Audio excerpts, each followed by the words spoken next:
I'm basically recording this podcast episode from bed. This is why you're not going to see a video of me today. I just can't do it. I've had a lung issue going on for over 4 weeks now. This is what it's like for me living in dusty El Paso with allergies and kids who get sick. They bring home a cough, I get it, and while they're off playing a week later, I'm stuck with a post-infectious cough, and then I get hyperreactive airways that take 4 to 8 weeks to recover. That's just my lot. I've done everything, over-the-counter stuff, prescription steroids, herbal remedies, hot water with lemon and honey, everything. But when this happens to me, it's at least once or twice a year. I'm reminded of something that I'd honestly rather not be reminded of, and that's this. Some things just take time. In my case, that means my normal 141 mile per hour life gets slowed down to 22 miles per hour, whether I like it or not. And I don't like it. In fact, I'm almost positive that this particular bout of reactive airways came on because I was going 1,000 miles per hour, which is usually quite manageable for me, except I started to get a little lax with my bedtime. I was going to bed at 12 a.m., 1 a.m., having to get up at 6:30 to get my girls off to school. I thought it would be okay, and then it wasn't. I tried to keep swimming, I tried to keep lifting, keep doing all the things, just sort of will it away. And then I started getting frustrated with all the coughing, and I broke down. Saw my allergist a few times, had to get on steroids. I've done 2 courses of steroids now. Prednisone, which is, as you may or may not know, is a medication that greatly increases food noise, so that's been fun.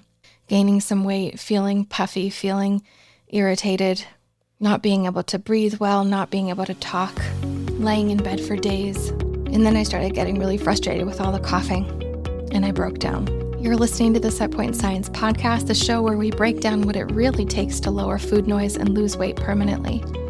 I'm your host, Sherry Alberts, and on today's episode, we're talking about one of the hardest truths in weight loss. You cannot rush biological processes. And most of our suffering happens when we try.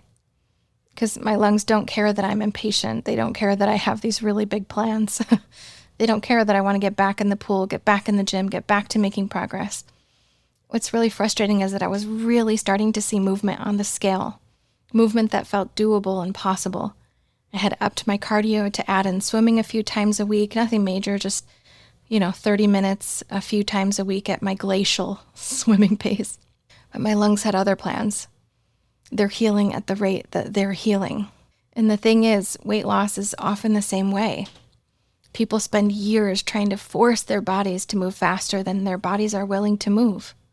They slash their calories, they white-knuckle cravings, they panic when the scale doesn't move or it goes the wrong way. They assume something's wrong, but sometimes nothing is wrong. Sometimes the process is just unfolding at the speed that biological processes unfold. The hard part isn't the waiting, it's the not making the waiting mean something, that you're failing or you're broken or it's never going to happen for you. You see all those other people showing off their goal weights, and you conclude that it's just not in the cards for you. But actually, the only issue here is that we pushed something before it was ready. I've noticed it in my own life recently.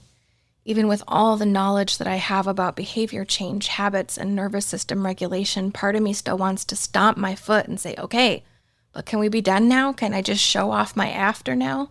And the answer I'm getting is no, not yet.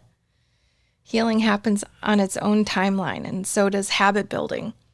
So does reduction in food noise. So does fixing your insulin and fixing your blood pressure and your cholesterol and all that stuff. It happens from slow, measured, methodical changes that occur on a sustainable timeline. The key word there is sustainable. My pace at the moment I got the cough wasn't sustainable for my lungs to recover with the quickness that I would have preferred. So what if we were to just learn to slow down and breathe when things are taking longer than we think they should? I was talking with a client in my Restore program recently, and she was feeling impatient with the process, and her brain kept offering her quick fixes that she'd heard about, things that had worked before, things that promised faster results. I lovingly reminded her that she has free will. She can jump ship and do anything she wants at any time. But let's just remember what we talked about when she first joined.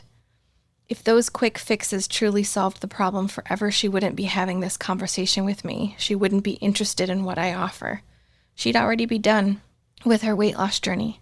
A few days later, she sent me a message that said, Now that I'm getting into a rhythm that works for me, I just wanted to see if I could quietly and peacefully start a gentle downward trend. And I'm no longer in a hurry because of how we've talked. Every day I've been eating in enough land and not eating between meals because I don't need to or even really want to. And then she said there was a downward trend a little every single day. When I stepped on the scale this morning, it was my weekly check and I was down a little more than I thought. I didn't go into party or celebration mode. It was just like, oh, that's interesting. And I went on with my day peacefully. And that's it. That's the feeling we're after. Not urgency, panic, or forcing on and off track, on track, back and forth yo-yo. We just want rhythm, steadiness, trust. Because trust from your body is built on its own timeline. The safety we're looking for in our own bodies. That safety and rhythm that tells the body and brain that it's okay to release some of that weight now. That cannot be forced. That trust is everything. That trust is what makes it sustainable. And if we feel something inside of us that feels like not trust and calm, but more like push, force, then we know we've got to take a minute to pause and reevaluate. Because one of the biggest skills that we can develop is learning how to participate in a process without trying to bully it into moving faster. The irony is that when we stop fighting the process, we often make more progress. Sleep, recovery, processing, calming. From places like that, we can really create long-term, durable change. And eventually we look up and realize that what felt impossibly slow was actually working on its own time the whole time. All right, if this is resonating with you, let me know down in the comments somewhere. How does this relate to your life? Does this message stack up for you somehow? Let me know. Let's talk about it. And you can also pick up my gentle weight loss starter guide at setpointscience.com/podcast guide. Until next time, remember, you don't have to force the process. Your job is to show up, find your rhythm, and let your biology catch up. See you in the next episode, depending on what my lungs say.